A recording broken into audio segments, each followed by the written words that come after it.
Okay, let's begin.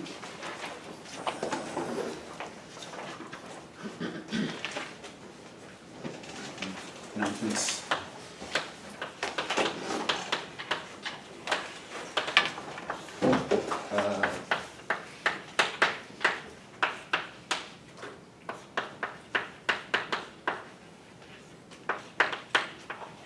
The review for test 2 and the finals posted.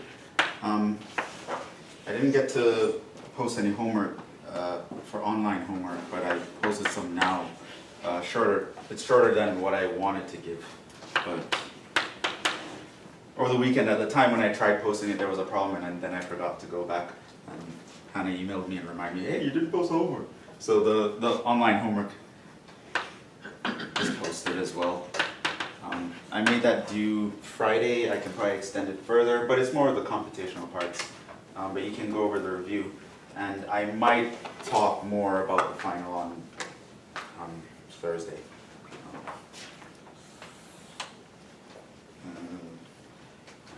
So yeah, I just want to make sure you guys know that. So today we are going to go over chapter 8, which, as I said, is basically a rehashing of chapter 4. And it's going to look like a lot of the things I'm going to write down is just me repeating myself, and it is me repeating myself. I'm going to repeat a lot of things. But that's because when I went through with you guys, I was hinting at more general ideas than the book went into at the time. The book waited until chapter 8 to talk about the ideas in general, but I've kind of been feeding you guys the general ideas from the get-go. So a lot of things is just going to be a regurgitation. A lot of things I would have told you guys already, but the book is just telling you them now. So we're going to quickly run through that. We should be able to get through all of chapter 8 today. That's the plan, and tomorrow we'll have eigenvalues and eigenvectors and diagonalization. So again, a lot of it is going to be regurgitation. For the first two sections, I'm pretty much just going to recopy some ideas that I think are important for you to keep in mind. In 8.3, we're going to do a little bit different, but again, most of that is something you've seen before.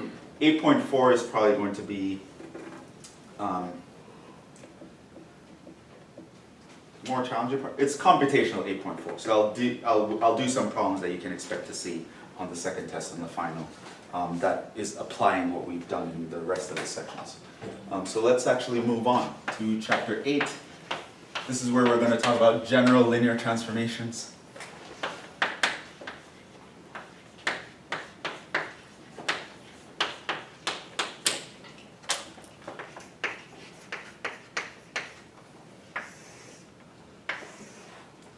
So one, you can recall, in chapter 4 we spoke about matrix transformations.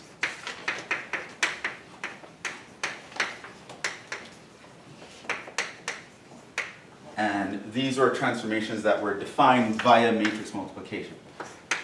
So T of x was defined to be some matrix times x. And it turns out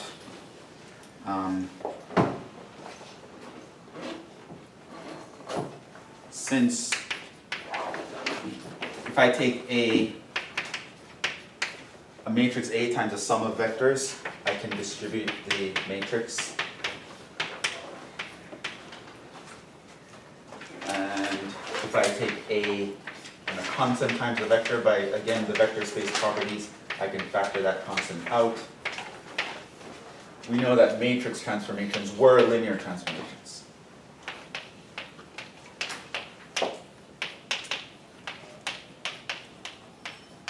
Because they satisfy the addition property and the homogeneity property. I also mentioned to you, which is what the book is just getting around to mentioning, however,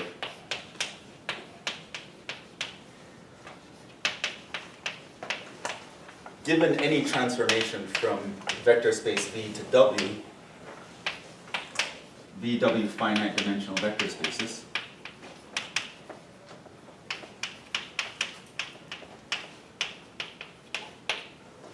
and T linear, there exists some matrix A such that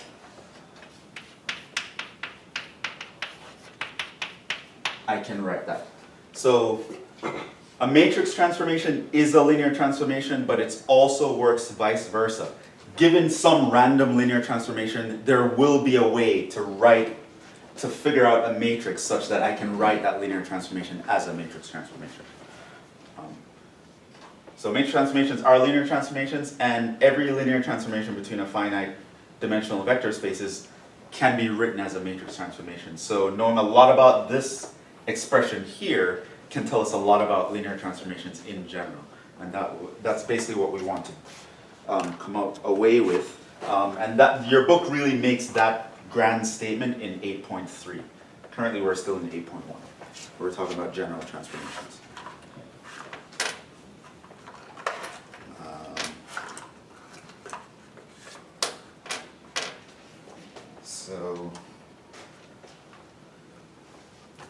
And we'll talk more about how to construct that in 8.3, even though I actually already told you guys to use the coordinate map and use that to create the entries of the matrix.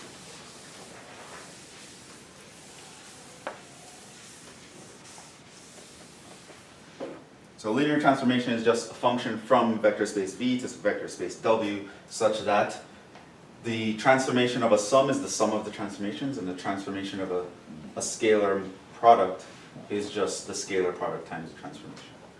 Okay,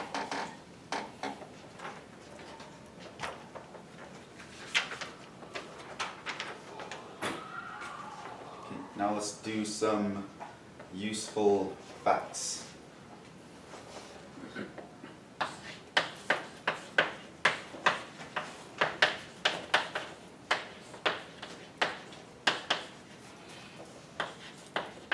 Definition and properties.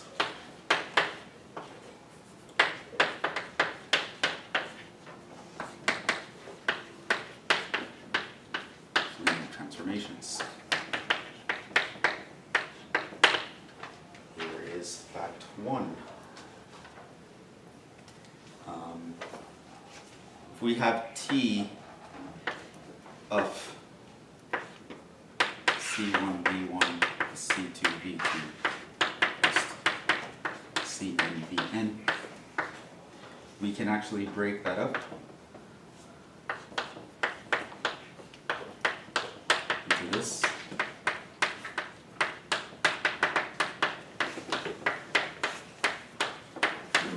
By the addition property, we can then factor scalars out.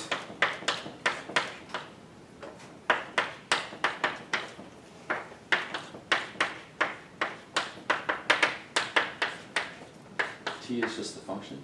T is the function, the linear transformation.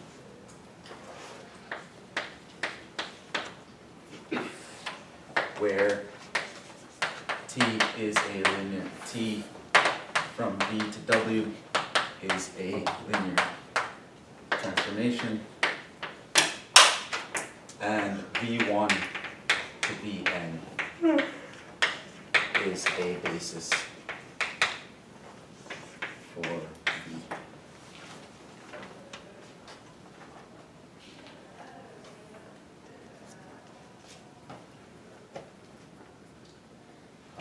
We also know that theorem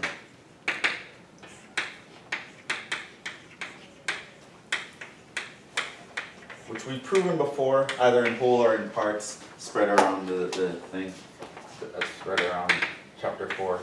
If T from V to W is linear, then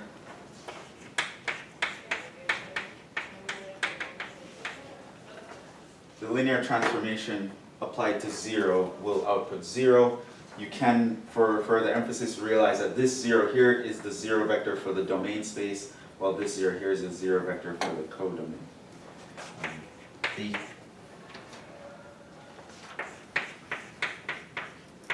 The addition property can apply to subtraction.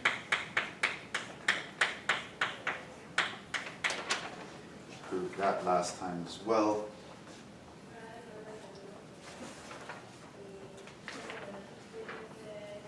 So that you can think of as fact 2.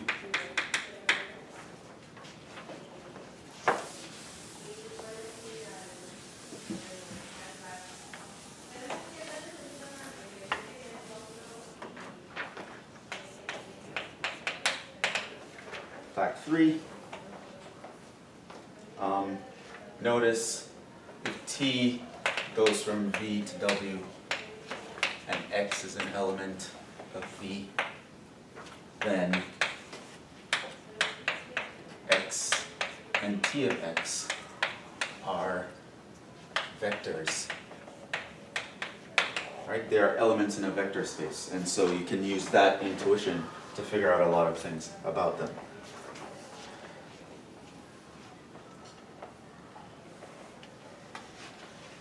Another important thing, sorry, fact 3, is operators. These are an important idea. T, a linear transformation, is called an operator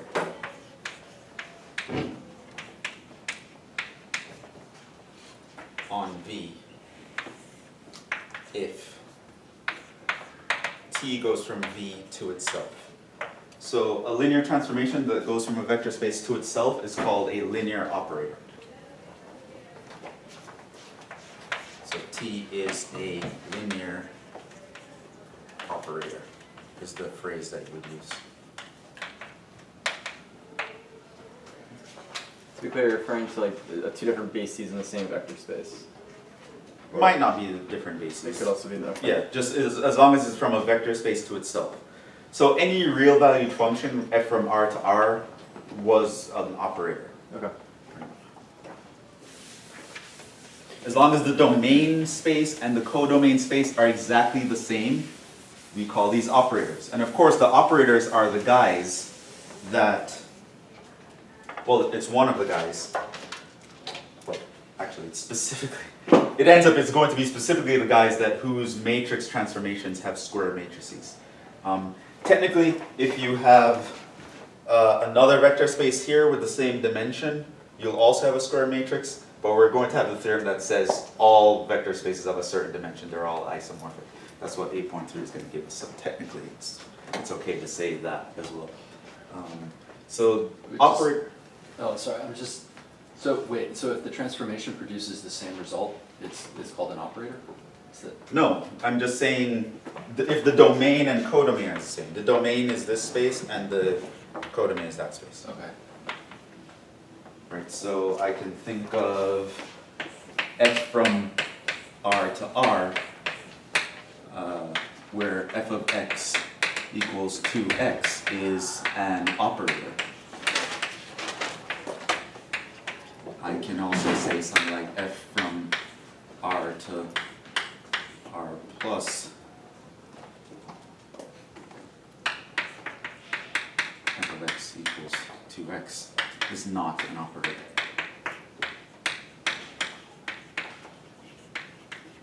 Right. Now they're both linear, but they're not linear operators. Operator just means the domain and codomain are the same thing. It doesn't have to be an identity function or anything like that. However, the identity function is an operator. T from V to V by T of x equals x is an operator. It's called the identity function.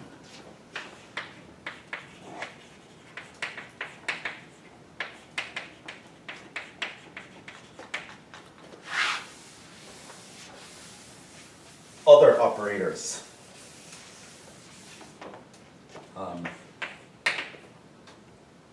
T from V to V given by the differentiation map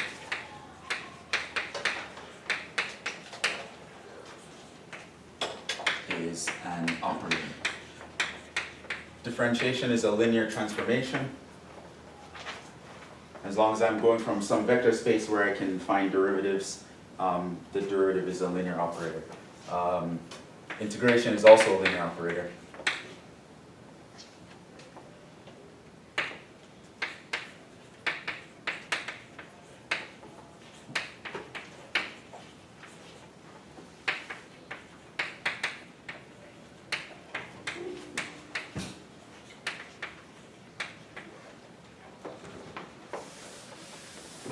So I can look at all the real value functions that are differentiable, and I can create an operator on these sets of functions. Let's look at a slightly more, Professor? yes. Sorry, could you just give a quick example of like one of them, like how the matrix would look? Like, is there a matrix that represents that? Yes, and I'm going to give an example. I meant to give it a little bit later in 8.3, Oh, okay, then I'll just get it. but I don't know if I could do that. So, if you look at differentiation, for example.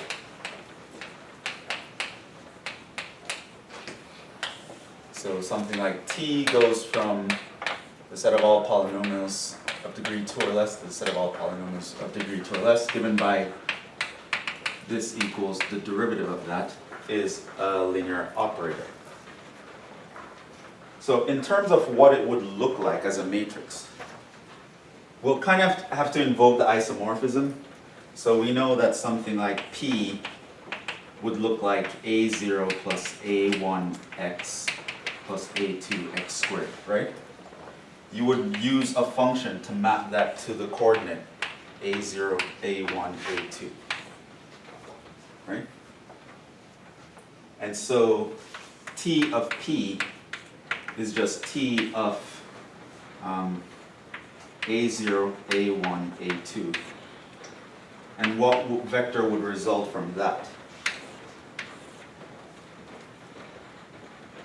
Zero, the 2. A0 would go to 0, 1. Create 1. A1 huh? 1. Go to A1 and 2A2. and 2A2, right?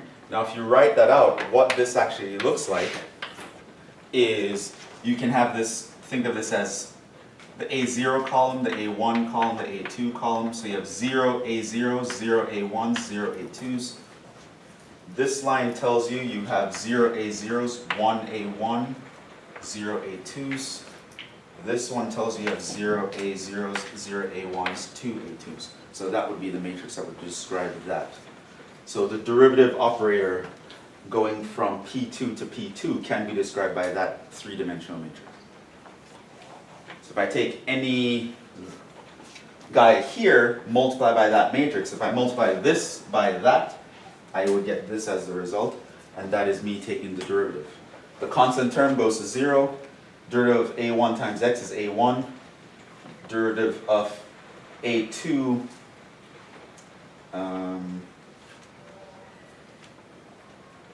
E2x, what?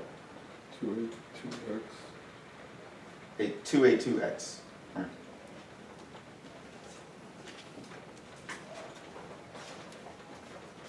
And yeah, so it would be something like that.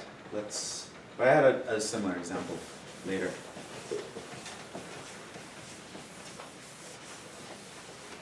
I think I went from P2 to P1, but it was the same idea. Let's continue. So we talk about operators. This is just a linear transformation that goes from a set to itself. Another example of an operator is the transposition operator.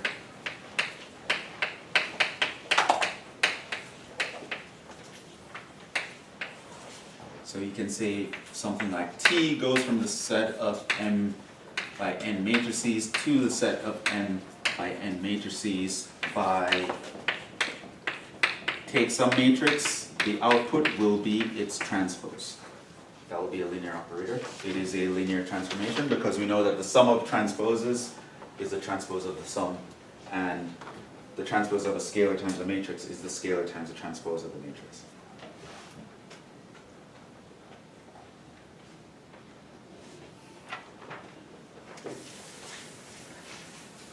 Another important fact that we get from bases that we can apply directly to linear transformations.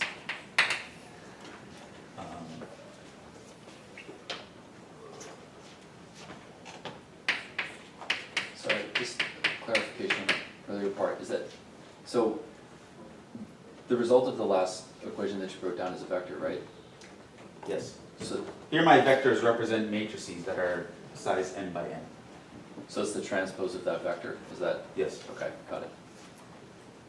So I just plug in something, the output is the transpose of whatever I plugged in. Yeah. Would that not go from m sub mn to m sub nm? And then, yes. And then. Okay. So let's say if this is true,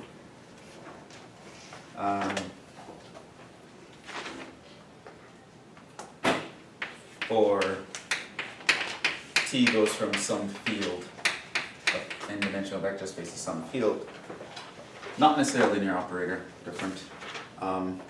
We can think of A as, and this is another general idea of how to construct matrices, kind of like what I did there, and we'll do this, a lot of this stuff again in 8.4.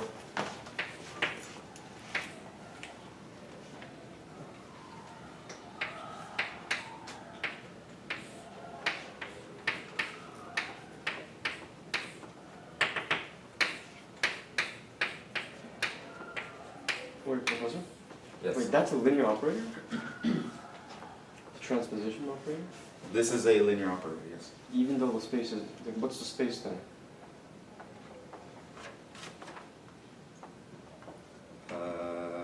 Square matrices. Okay. To ensure that if when I flip them, I get the same thing.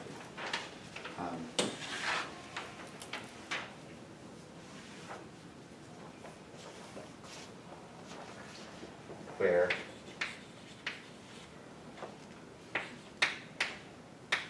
V1 to Vn are the standard bases vectors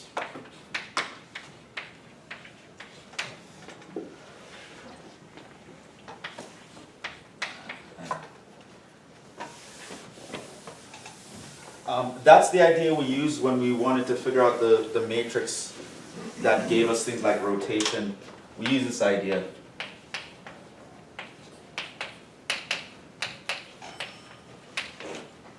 So you can look back in your notes and see how we apply that to figure out the matrix for rotation by theta. I think we also did it for projection. So all we did was figure out what did it do with I, what did it do with j, and then we put these in the columns, and that was the matrix that I can multiply any vector by. So that's a nice fact. You can create the matrix by just looking at what it does to the standard basis vectors, and that gives you the matrix operator, or the matrix transformation.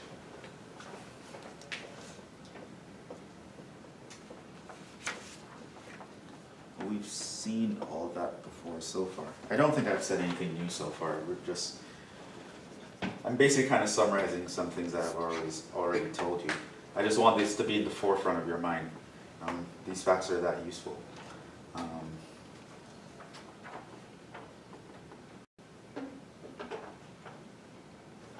don't know if I've ever mentioned this one in exactly this way though. So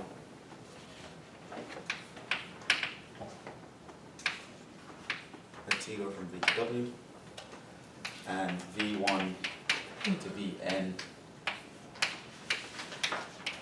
be a basis for V. Then all V in V can be written as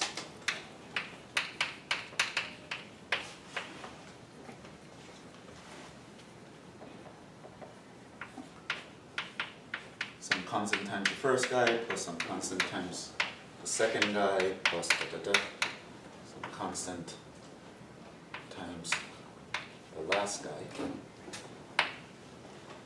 And so T of V by something that I said earlier you can write this as C T of V1 plus C2 T of V2 plus C3 plus Cn T of Vn.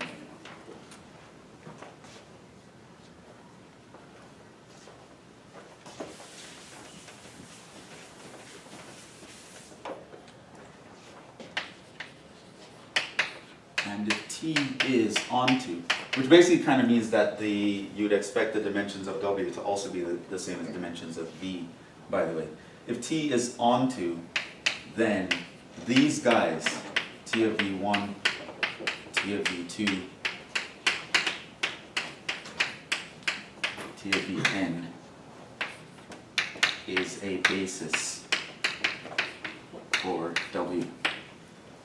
So if you can find a basis for V, and you can find an onto linear transformation from V to W, then the transformations of the basis vectors will be the basis vectors of the codomain. So you don't have to search for new bases for the codomain.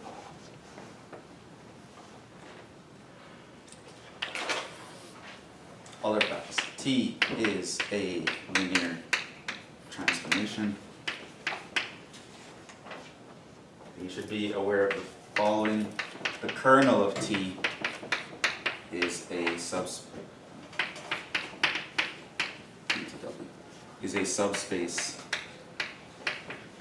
of V, right? Remember, the kernel is just a set of all vectors in V, such that when you plug them into T, the output is the zero vector in W. So the kernel is a subspace. The range of T is a subspace of W, meaning these give vector spaces in their own right.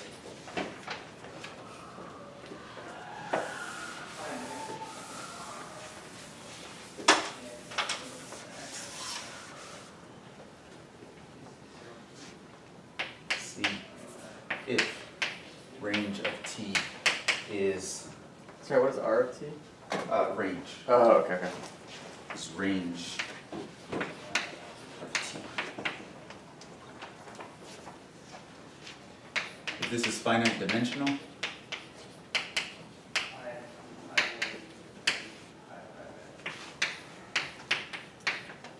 then the dimensions of this guy is the rank of the matrix for T. We also know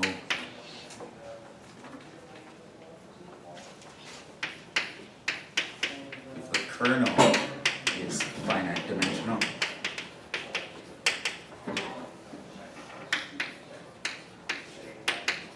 then the dimensions of the kernel is the nullity.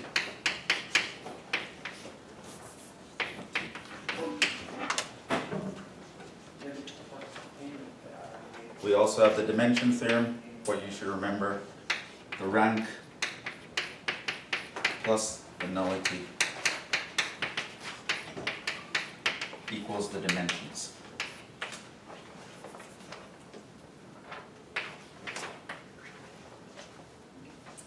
That's the dimension theorem.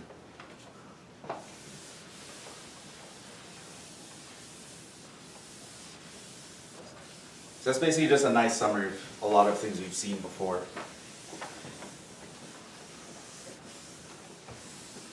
Chapter 8 puts them all in one place. So that was just a lot of the facts that we knew about general linear transformations, which we've seen them before in this level of generality, but your textbook never really expressed them in this generality before this point. 8.2, it talks about compositions. And we dealt with that last time as well. And inverses.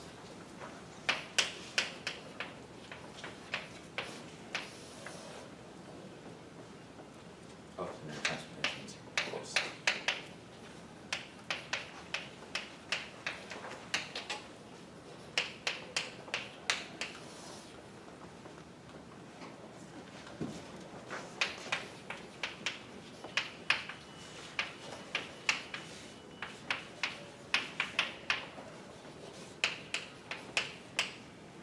Do you remember what it means for a function to be one-to-one?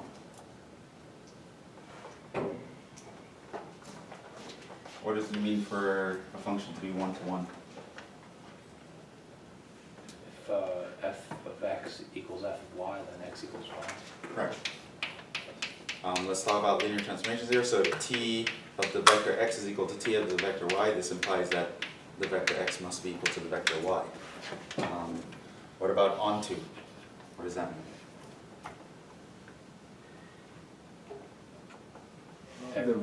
The So range, let's say my t is going from v to w. the range of t is equal to w. Sure, you can talk about the range of t equals to w.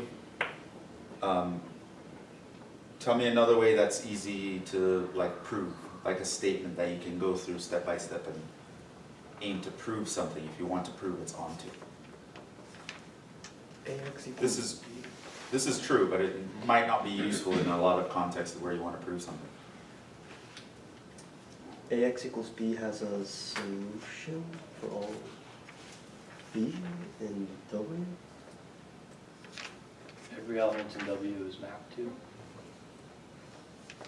So for all vectors in W, there exists some vector in V. So for everything in the codomain, there is some element in the domain such that t of x will output that vector.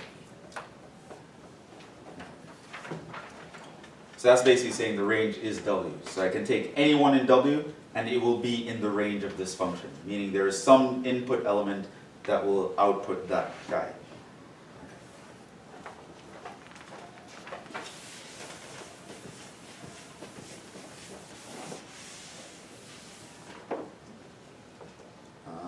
Theorem.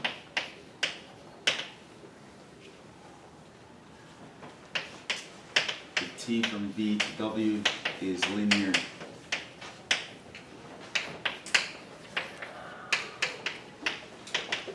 Following our equivalent.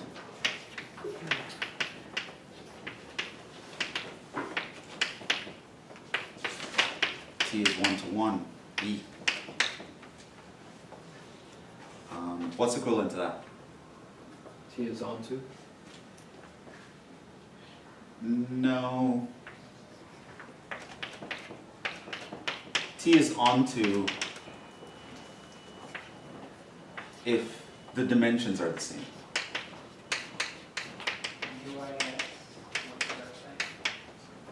So that's only onto if the dimensions are the same. What do we know otherwise? There was the last statement we proved in the last class. And The kernel There's only the zero there. is trivial. So if you prove whichever one is easier for you, and you will automatically have the other one. If you have knowledge of the dimensions of V and W are the same, then you also get onto for free. In particular, if T is a linear operator, meaning V and W are the same vector spaces, then you would have onto for free as well. And all of those will be equivalent.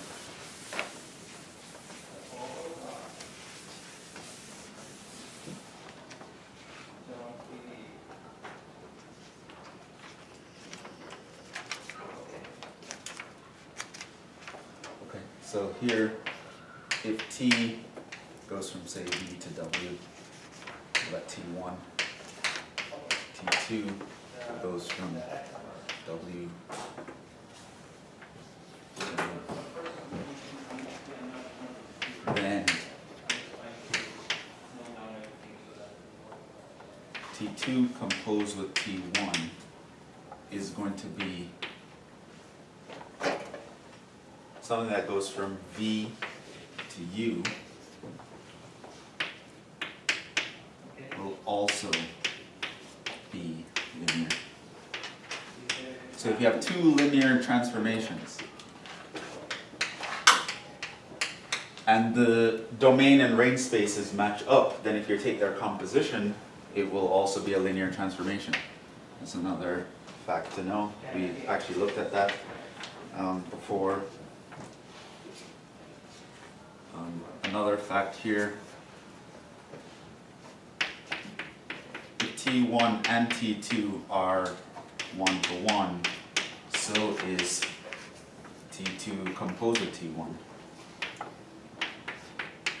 T1 and T2 are onto, so is composition. If the individual functions have the property of being 1-to-1 and onto, the composition will have this property.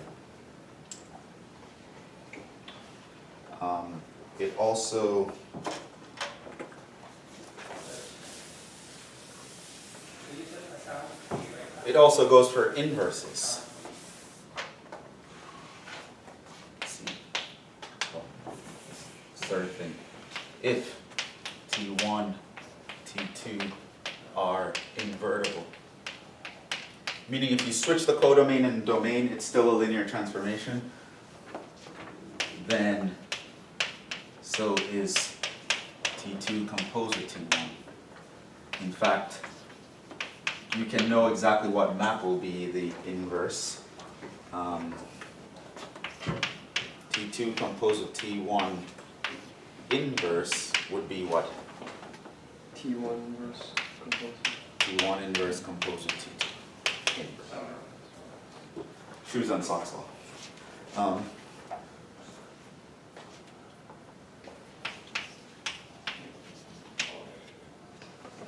Hint, hint, be able to prove the above facts.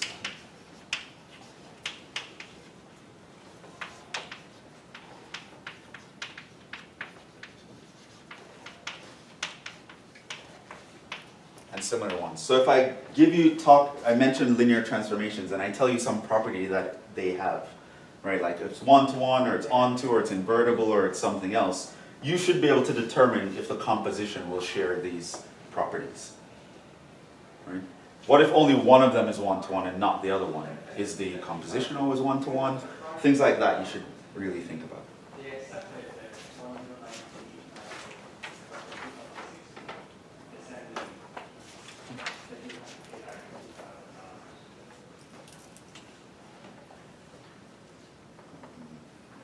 Did we actually prove these in class? I don't. Maybe no. I proved it in 308. Yeah, So I was like, I'm not even sure.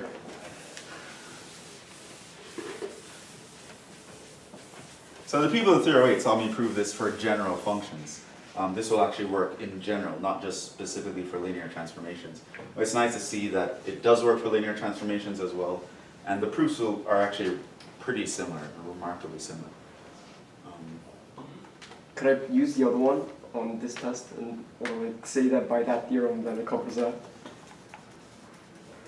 Because you proved it for general cases, right? Well, I mean, if I ask you specifically to prove one of these statements, no, you have to show me all the steps. You can't just say, oh, in the other class, we proved this, so I'm going to use that as a lemma. And no, you can't do that. You'd have to show the steps. Yeah, so these are some facts you should know about how the composition, certain properties are inherited by compositions if both of them have the properties. If one of them have the properties, you have to really check because it might be inherited, it might not be.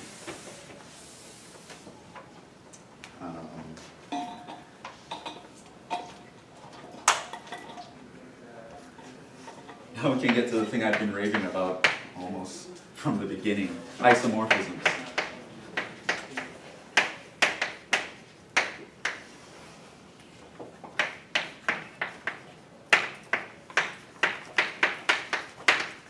Let T from B to V be a linear transformation.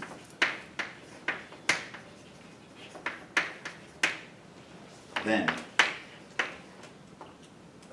T is called we can do for emphasis here, a vector space isomorphism, but in the context of a linear algebra, it's always going to be a vector space isomorphism.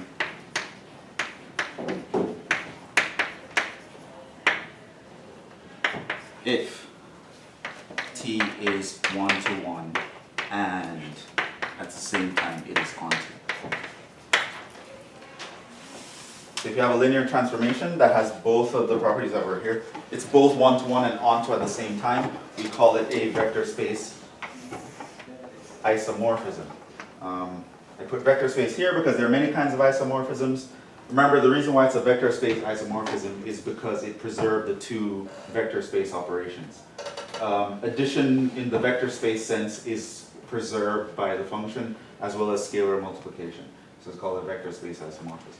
If you create a function that preserves some other property, it's that isomorphism. So you can have group height isomorphism, ring isomorphisms, vector space isomorphism, module isomorphisms. There are all kinds of isomorphisms. But if you are a linear transformation, we call you a vector space isomorphism. Isomorphism, by the way, means same form. I think iso means the same and morph means the same forms from Greek or something like that. But basically, in this case, we say V and W are isomorphic.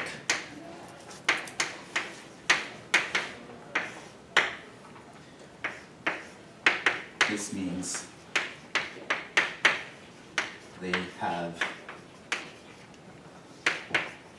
the same form as vector spaces.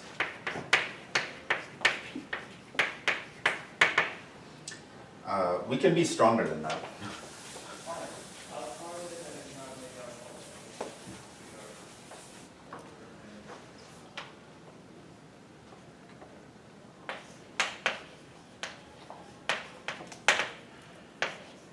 As vector spaces,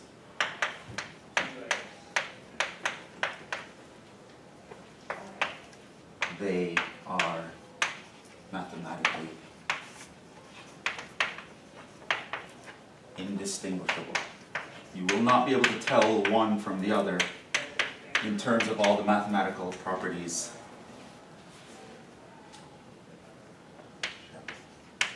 In terms of the mathematical properties that they're shared. They will be the same sets, they might look different, but they will act exactly the same. All the behaviors, all the properties will be the same. So if you have two vector spaces, and you can find a linear transformation that is one-to-one and onto, that goes from one vector space to the other one, you say you've created an isomorphism, and if such a thing can be created, these two guys as vector spaces are really the same guy. Anything that works here is going to work over there. And knowing a lot about any one of them, you know a lot about the other one automatically. They'll be exactly the same guys. You can treat them all the same thing. So does that just mean that either one's a subspace of the other, or they're the same? I mean, like, it can't be any, like, it has to be the case that one's a subspace of the other, or they're both the same. Well, they'll both be a subspace of each other because they'll be exactly equal. Okay. They're literally exactly the same same. space, okay. It's just that you might rename the guys. So I gave that example of witness protection. Like me changing your name doesn't change who you Okay. are. You're the same guy.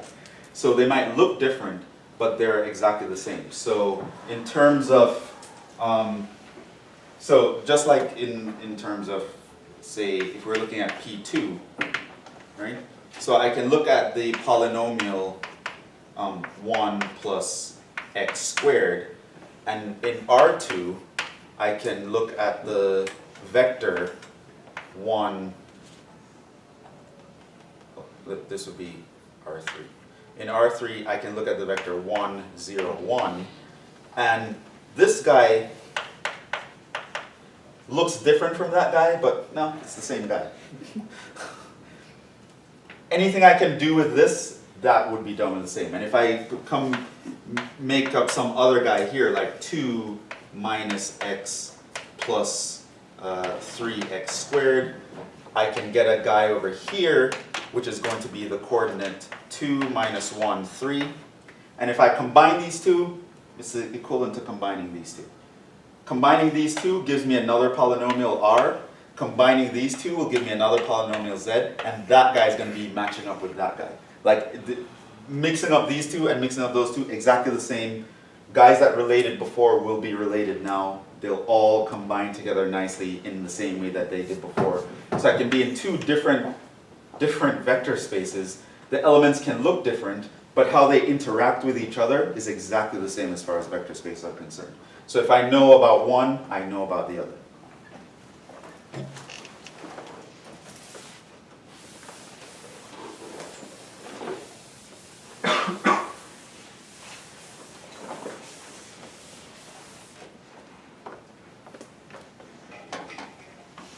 So they might look different on the surface, but mathematically they're exactly the same. Let's make this a little bit more precise, and then I'll give you some more examples like that one.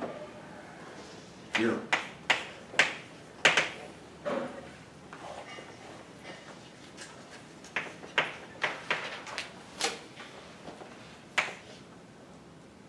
Let V be a vector space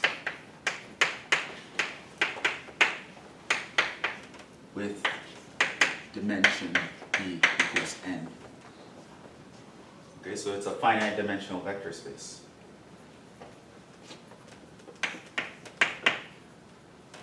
Let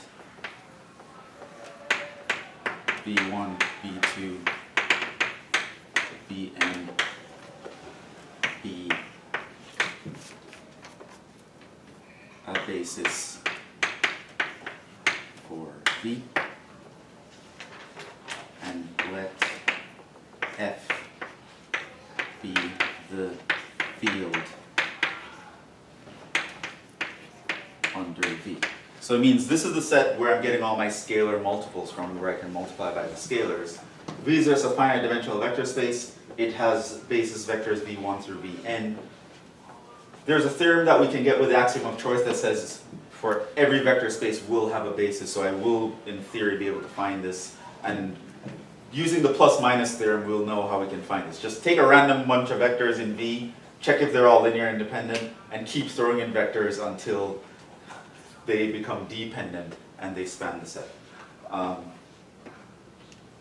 And here, F is where my scalars come from. Usually for us it was the real numbers, but it can be any field, where the C1, the C2s, all those guys come from.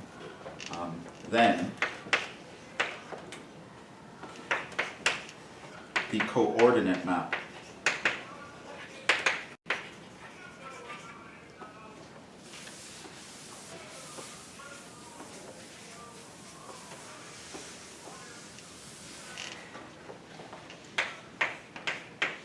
T of V, let's call this basis B, equals V sub B is an isomorphism.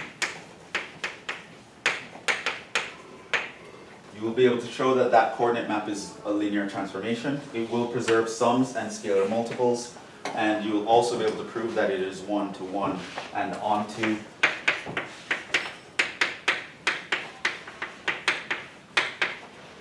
It's a very good exercise for you to do. I highly recommend you actually work out the details on this. To remind you of what the coordinate map is, so recall V in V can be written as C1 V1 plus C2 V2 plus Cn Vn, right? That's what it means to be a basis. It is a guy that spans the set. Every vector in that set can be written as a linear combination of vectors here, and the vectors here are linearly independent, meaning there are no redundancies, no repeats. So you don't have guys here that are redundant. And so, and then V subscript B is the vector C1, C2, C3, Cn. This will be an element of the field to the nth power. It's going to be a tuple that's in the field where each coordinate is a member of the field. And this is called a coordinate of V.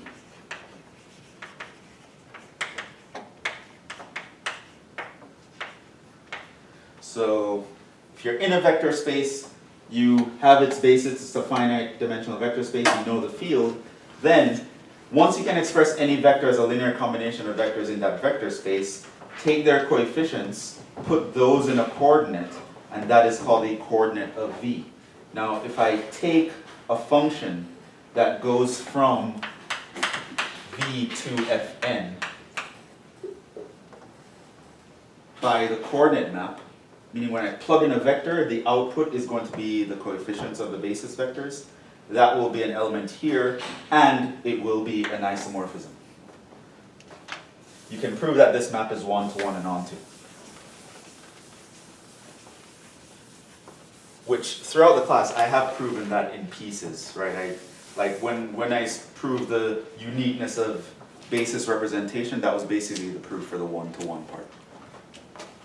And the thing that I said last time about ax equals b, and for every selection of ci you can solve for the x, that was kind of the onto part. So you can kind of put these two together. But it's nice to write down one nice little argument for this. It's not going to be difficult, and it'll be very useful to your understanding to do that. I'm not going to do it, but it is an isomorphism. As a corollary, of course, we have the following.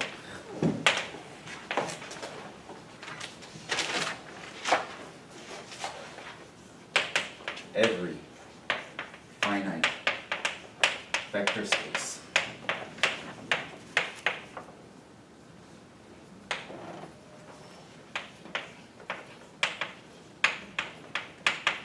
of dimension n over a field F is isomorphic to Fn. Specifically, to just to bring it back to this class, if V is a vector space over R, meaning that's where my scalars are coming from, and the dimensions of V is n, then V is equivalent to Rn. They are mathematically indistinguishable. As vector spaces, they will behave exactly the same. And of course, since every finite vector space of dimension n is isomorphic to this, it means that every finite vector space of dimension n they're all isomorphic to each other, right? Via composition, right? So if I know that this is isomorphic to Fn and W is isomorphic to Fn, basically what that means is I have a bijection F that goes from this to that, and I have a bijection G that goes from this to that. That is what gives us the isomorphism. So what I can do is look at F inverse. That would go from Fn to V. That is an isomorphism. And then I look at something like F of G.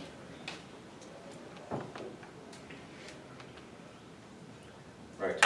And that would go from W to V. And that would also be that will also be a bijection. It's another nice thing. That's like something I could ask on a test. It's a nice little thing. So if I can say, assume that I have two vector spaces isomorphic to this guy, prove that they're isomorphic to each other. You can just construct functions. There's a bijection from this to that, bijection from this to that.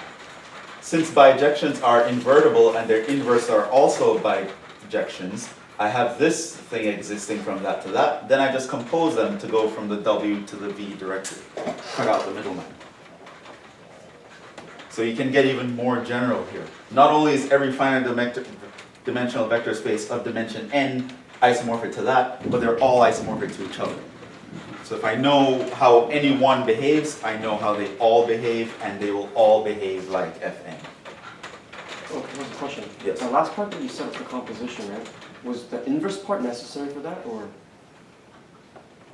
Yeah, how would you do it otherwise? No, I was just Because you wondering. wrote F composed G instead of F inverse composed. Oh, yes. Yeah. I did that again. I did that in Yeah, I zero think, weight yeah. today, too. I almost forget the inverse there.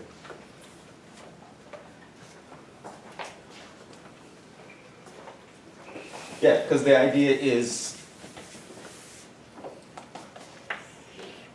here's my V, here's my Fn, here's my W. I know there is, well, I wrote it the other way, but the idea would be this. I know there is a function that goes from W to Fn, that's what I call G. There is also a function that goes from V to Fn, that's called F, which means that if I reverse that function, that's my F inverse. So if I just start here with X, it goes to G of X. Plug that into F inverse, this goes to F inverse of G of X.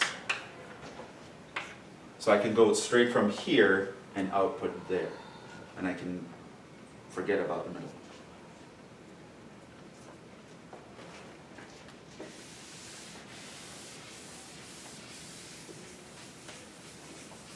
So problems like that are nice problems, class. Not terribly complicated, but you do have to be careful how you're writing things down, making sure you're using the right functions, making sure you're checking that the domains and ranges are matching up.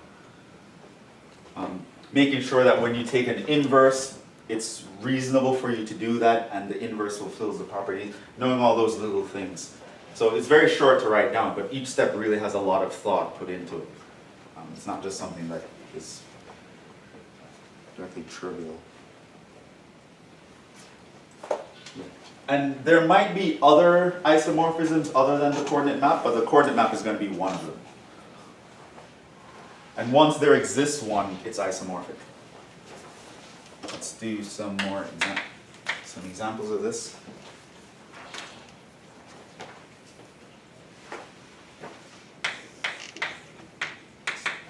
Set of polynomials of degree n minus 1 or less over R is isomorphic to Rn.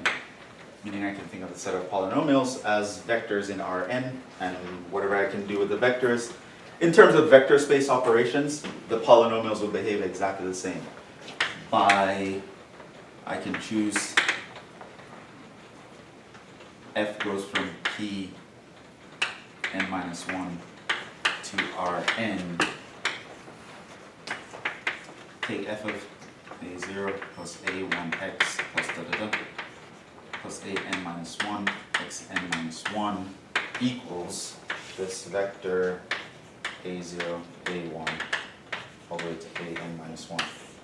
So this is going to be in Rn. So if I look at a polynomial, I can think of it as a vector. By this map, that map will be 1 to 1 and onto.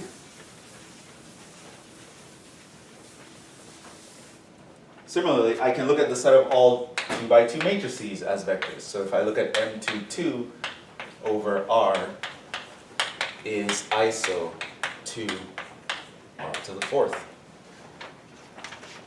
If I look at a function that takes the matrix A, B, C, D and outputs the vector A, B, C, D, that will live in R4.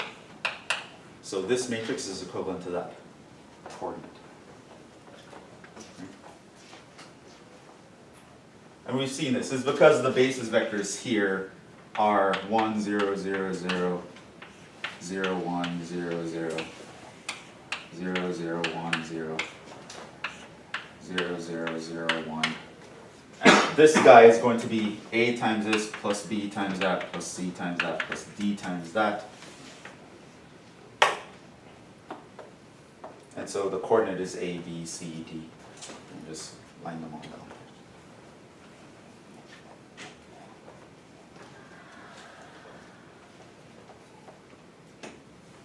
And this was where I was going to give the example about the derivative map, but we already did it. I was going to do the derivative map from P2 to P1, and I was going to construct the matrix, but we already did that.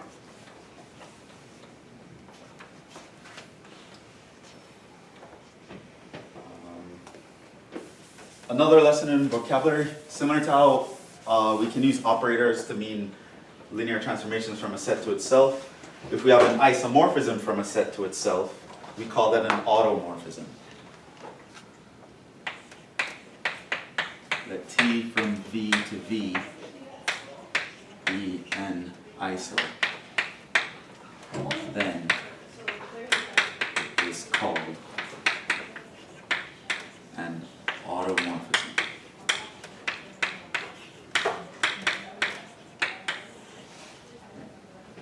So these guys are useful when you don't necessarily want to change how something looks, but you probably want to permute them or rearrange the order for some reason. You can use an automorphism to accomplish that.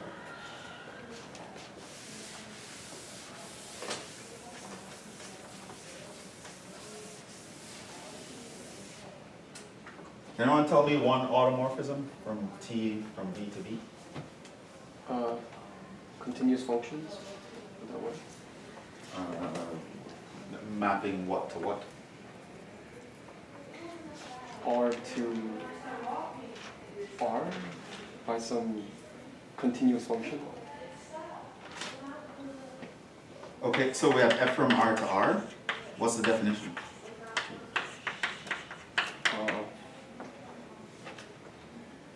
I don't know, like a line or something. 2x. 2x would be an example, right? It's a bijection that is also a linear transformation, right? It is 1 to 1 and onto, right? Every real number, you can write it as double some other real number. And for every x, there's only one number 2x. So that is 1 to 1 and onto. The one I was looking for was the identity map. Just send everyone to themselves. You literally rearrange no one. Here you're sending guys to other guys. You send 1 to 2, you send 2 to 4, you send pi to 2 pi. You're kind of shifting everyone by 2. Ultimately you'll still hit everyone, but everyone changes their position. They change their names. They're all just a set of real numbers when you take them together anyway.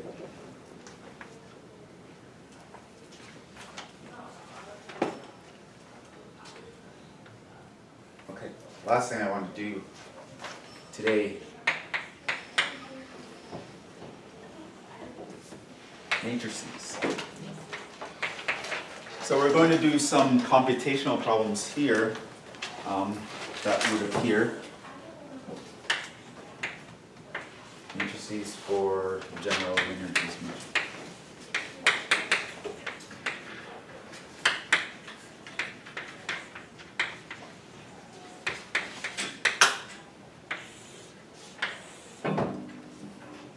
And this will finish off what we want to do for chapter 8. And so tomorrow we will do chapter 5 and then we'll be done. So the test on Thursday is just up to what I did today.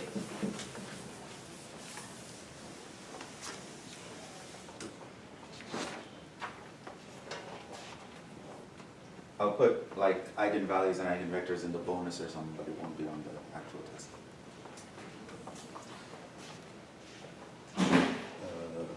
So this is using the thing where you can change the basis vectors by the linear transformation. So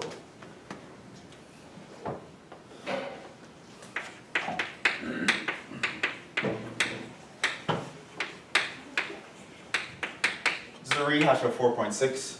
So if anything is not completely clear to you here, go back to 4.6 and look over the basics. That's when we were doing change of bases.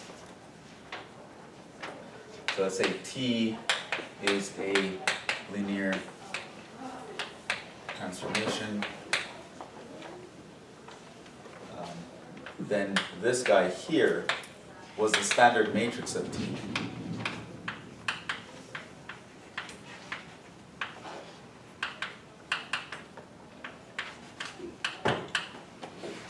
And that was just you changing the basis vectors, the standard basis vectors, and putting these guys into columns. We could also change the basis. And if I want to change the basis here, this is matrix with respect to basis B, then all I have to do is now change these guys to be in terms of the basis B.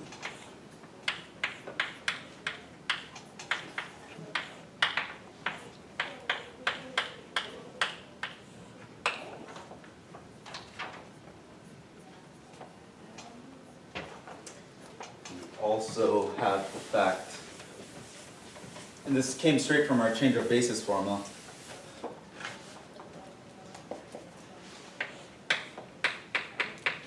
That if I have the output of something and I want to know what it is, its image is in terms of the basis B, I can literally just take T of B and multiply by the vector itself in terms of B. Taking the matrix multiplication of those two and bringing it up.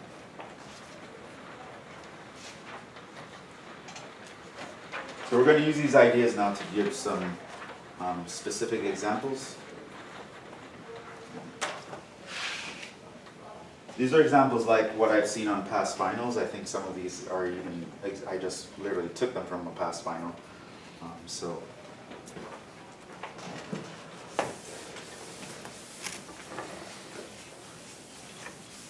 once you sort of keep these ideas in mind, everything should be okay.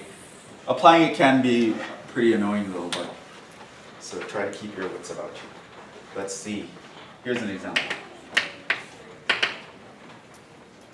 Let L go from P2 to P2. Be a linear transformation given by L of P of T is equal to 2 P of T minus 3 times P prime of T. So this is a linear transformation, and I just gave you the definition, right? So I'm taking a linear transformation from P2 to P2, set of all polynomials of degree 2 or less. If I plug in a polynomial into this linear transformation, this polynomial is the output. Here I'm going to give you a basis. Given a basis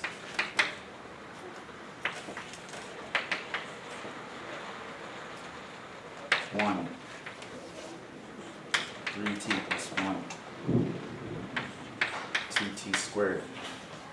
So these are three polynomials that are linearly independent and they will span this set. You can write every polynomial in P2 as a linear combination of those things. A. Find the coordinates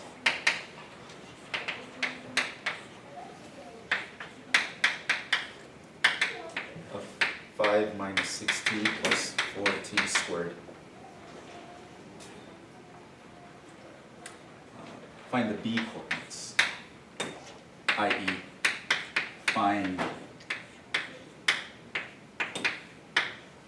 PB. B. Find the standard matrix of L in terms of the basis B. C. Compute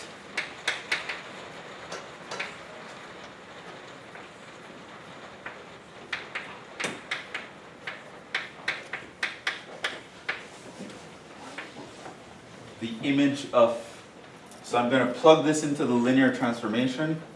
It's going to output some polynomial. Find that output with respect to the basis B. Specifically using parts A and B.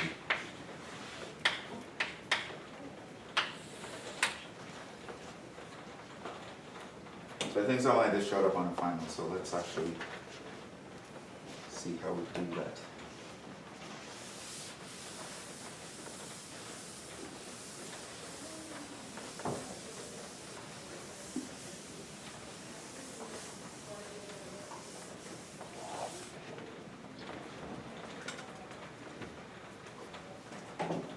Okay, let's start. A.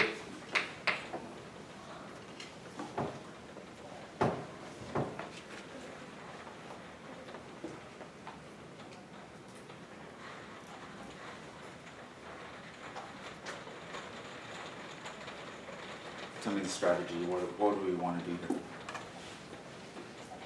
I'd say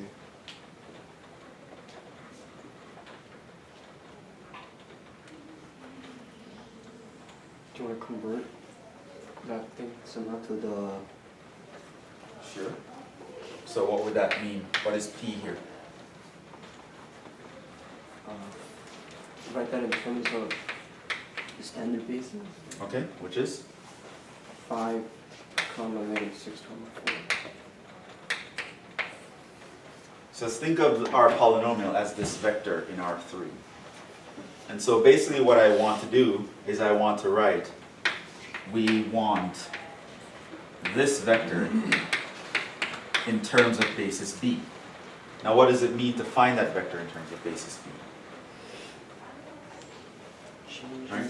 So this is going to be some C1, C2, C3 such that what happens? It satisfies the 5 minus 6, 4 should be equal to what?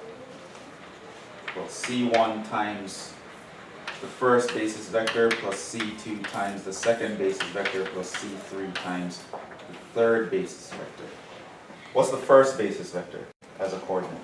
1, 0, 0. 1, 0, 0. Second basis vector as a coordinate is 1, 3, 0. This guy's a coordinate is 0, 0, 2. So basically ask this, translate to coordinates, and then it pretty much ends up being a linear system of equations. We need to solve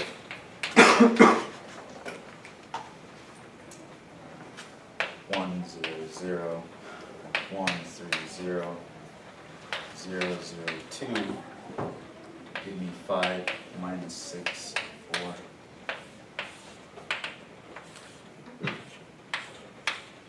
Now sometimes you can do reducer echelon for this, sometimes you can actually see by inspection. But at the end of the day, when you reduce this, it's a basis, so you're definitely going to get the identity when you reduce this part. You would have 7 minus 2, 2. And so this means that this guy, with respect to basis B, is that 7 minus 2, 2.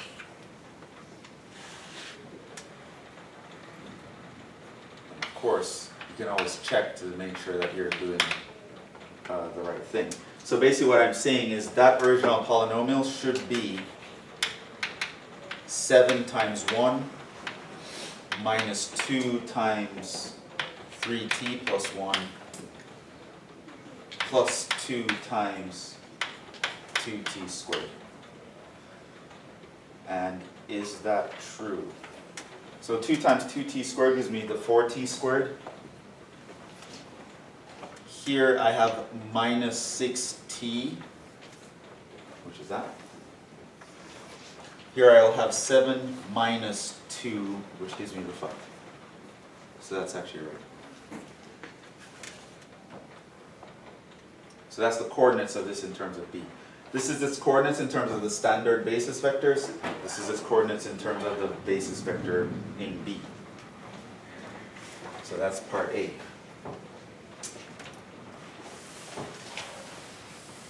Okay, based on what we know, how would you find L of B?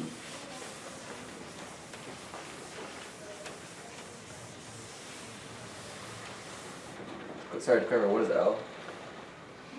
L would be the matrix that represents the system, the transformation. Oh, okay. So whenever you see L with blocks around it, you're talking about the matrix that represents the transformation L. Okay.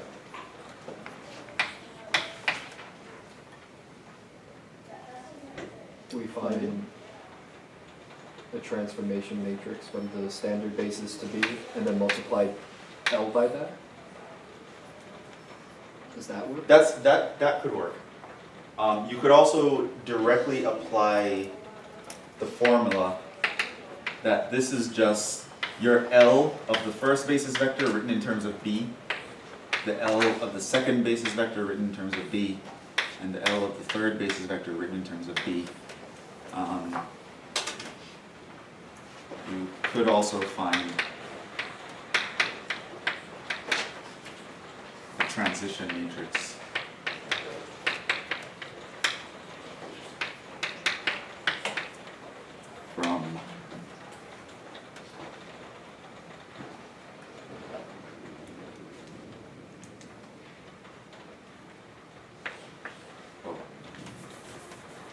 You could also find the transition matrix P that goes from S to the basis P.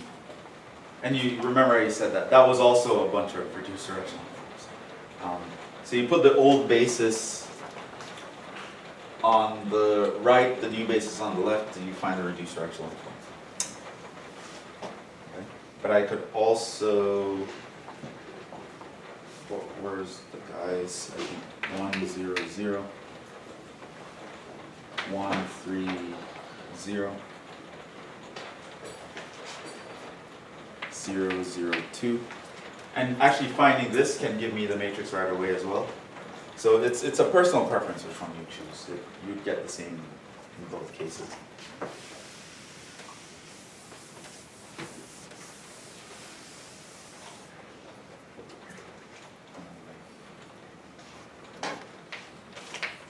But what is LF100?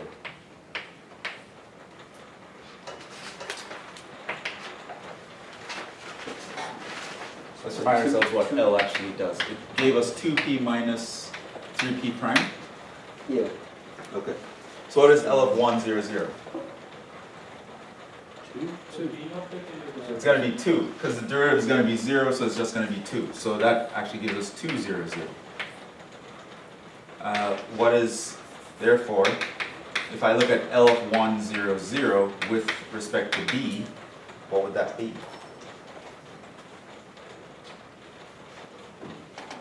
Well, that's just 2 times 1 plus 0 times the 3t plus 1 plus 0 times the 4t squared. Okay. Were those guys, or was it 2t squared? 2t squared. So this is actually, it didn't change, it's also 200. Then you do this for the second basis vector. So the second basis vector was 1, 3, 0. So L of that is going to be 2 times the original plus, well, minus 3 times the derivative of the original. So this will become 0, and this would become, well, this would become 300, right?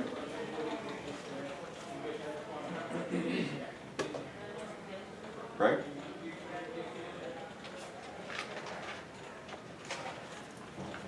Because what does 130 represent?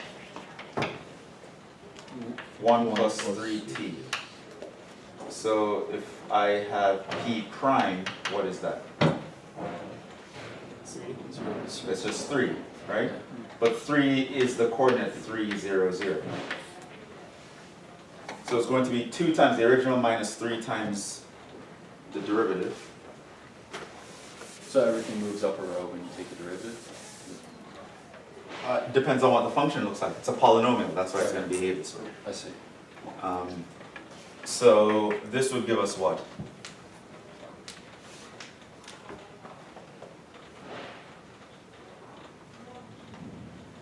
So probably 2 minus 9. minus 9, give us -7. minus 7. This is 6 and 0. So what is that in terms of B?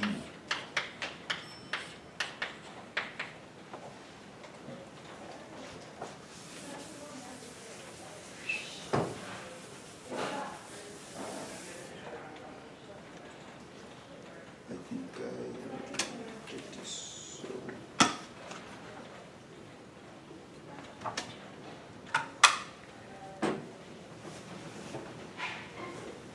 This was actually minus 9 to 0.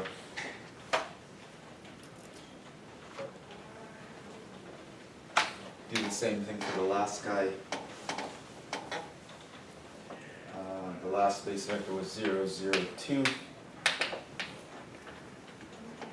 So the derivative of that is going to be 4t, so this would be 0, 4, 0.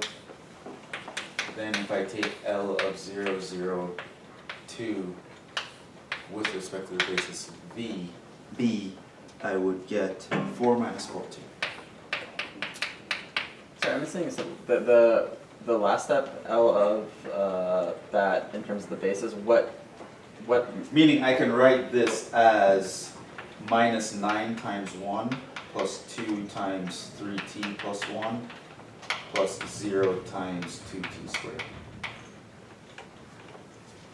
okay. But how did you come to that relationship? Oh, the same way I did the First problem? The first problem. Okay. Yeah, I'm skipping a lot of steps here. There's a whole like reducer echelon Okay, thing cool. going on here.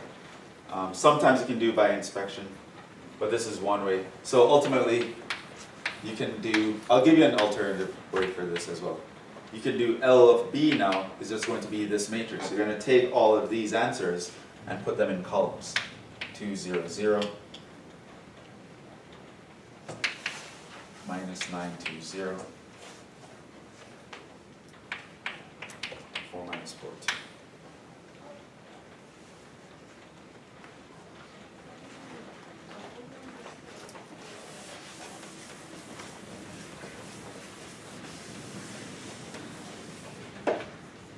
By the way, alternatively, if you don't like doing each of these separately, you could do it all at once by just augmenting, finding the transition matrix from the old basis to the new basis. Where the old basis was 1, 0, 0. 1, 3, 0, 0, 0, 2, and the new basis, the vectors in the new basis were these guys that I found, which weren't that bad, so that was 2, 0, 0, minus 7, 6, 0,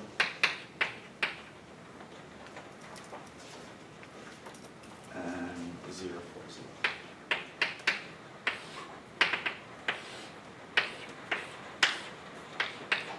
Here it would have gotten 9, 3, and here you would have gotten L with respect to B.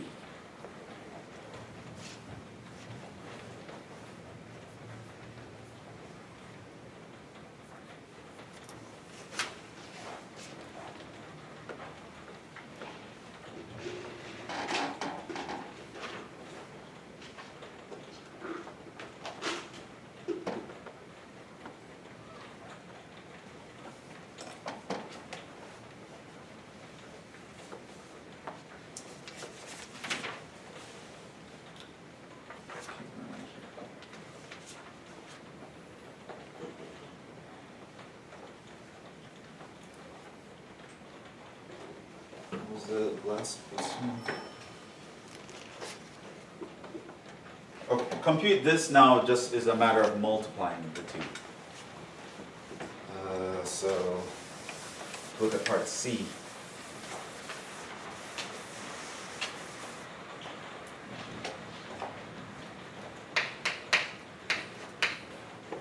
L of 5 minus 6t plus 4t squared with respect to b is simply going to be L with respect to b times that polynomial with respect to b. That's going to be 2 minus 9, 4, 0, 2 minus 4, 0, 0, 2 times our answer to part A, which was, what was our answer to part A?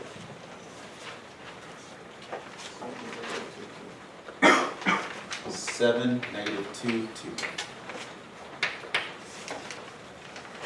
And the result of that would be 40 minus 12, 4. And you can check, if you take 40 times 1 minus 12 times 3t plus 1 plus 4 times 2t squared, you will get 2 times this minus 3 times its derivative.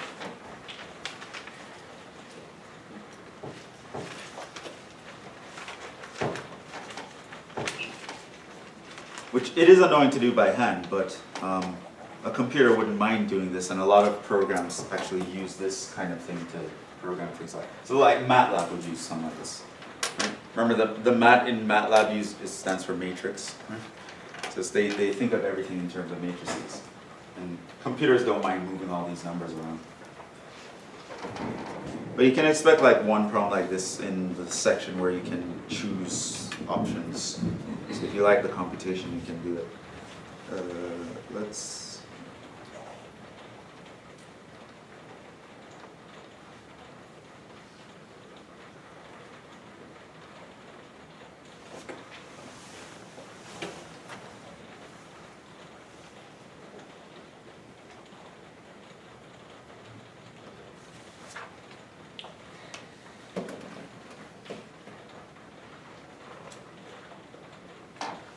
I think we'll stop there.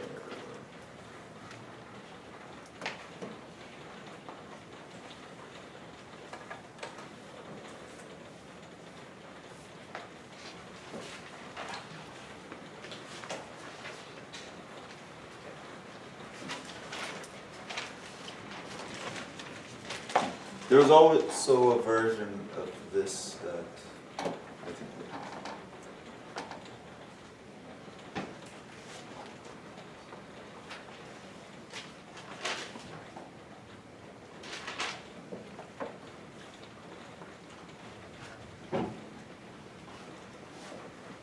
I think we'll stop there.